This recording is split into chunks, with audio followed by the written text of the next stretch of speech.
The Projectionist is one of the coolest and most underrated characters in Bendy. He has one of the most interesting designs and backstories, and it's honestly surprising that he doesn't get more attention. The Projectionist is a character from Bendy and the Ink Machine. He's a tall, humanoid creature mostly covered in black ink. The most notable feature of the Projectionist is his head, which is a projector. You'll notice that there are several long black wires attached to his back, under his head, and even one that connects his right ankle to his right arm. There's also a film reel stuck in his left shoulder. When you look closely, you'll see that he's not just made of ink. He also seems to be wearing clothes. His shirt has a rolled up sleeve, his pant leg is rolled up, and he's wearing boots. The Projectionist has an ability to project light from his head. Essentially, he uses the projector as a flashlight to spot things around him, which is an incredibly useful tool in his search for Henry, allowing him to spot Henry from far away or even around corners. Henry can avoid being seen by hiding in the little miracle stations or by keeping his distance. But if he does get caught in the light or provokes the Projectionist will immediately become aggressive, screeching loudly and chasing Henry down.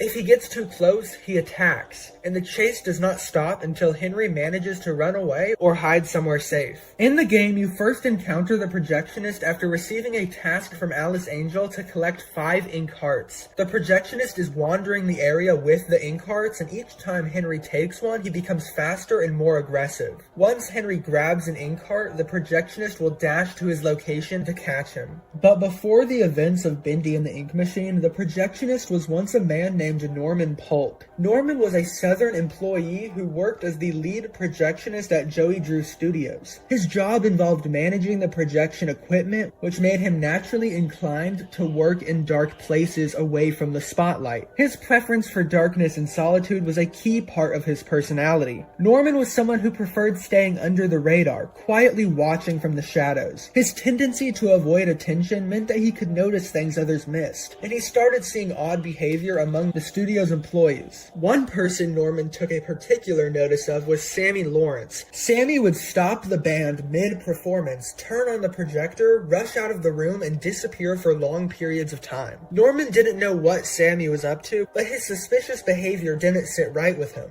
Over time, Norman began to question whether or not he should bring it up to Joey Drew, the studio's owner. However, he held back, thinking that Joey's own behavior had also become suspicious. He wasn't sure if anyone would believe him. Norman wasn't just cautious, he was nosy too, and some of his colleagues knew he had a habit of lingering around, eavesdropping on others' conversations. Some found it unsettling that Norman was always lurking in the background, but he didn't mind. He found it gave him an advantage, as it allowed him to gather information without anybody knowing he was there. He was a quiet observer, the one who would piece together what was going on behind the scenes, even if he wasn't sure what to make of it all. One day, while working in the projection booth, Norman heard strange groaning noises coming from somewhere nearby. This wasn't a typical studio noise, and it made him uneasy. Concerned, Norman decided to investigate, suspecting that something dangerous might be happening within the studio. He wasn't the type to jump to conclusions, but the strange sounds made him question whether there were darker forces at play behind the scenes. Norman was one of the first people in Bendy to grow suspicious of Joey Drew Studios. As the story of Joey Drew Studios unfolded, Norman's involvement grew deeper. At one point, he met with Buddy Lewitt, who later became Buddy Boris, and Norman guided him to Joey Drew's office. However, the studio itself was in disrepair, and it was clear that something wasn't right. After the studio shut down due to vandalism, Buddy and another co-worker, Dot, snuck back in to investigate. However, things went horribly wrong when they were hunted by Ink Bendy. Norman appeared in the projector booth, revealing that he had been watching them all along. He offered to help and even invited them to join him. It was then that Norman Polk began explaining the studio's history. Norman's story continued as he explained how Joey Drew, desperate to regain attention, partnered with Thomas Connor to build the Ink Machine. Norman wasn't entirely sure what the machine did, but he did know it had a strange effect on people, particularly Sammy Lawrence. The ink from the machine had an ability to transform people, changing them in ways that Norman couldn't quite explain.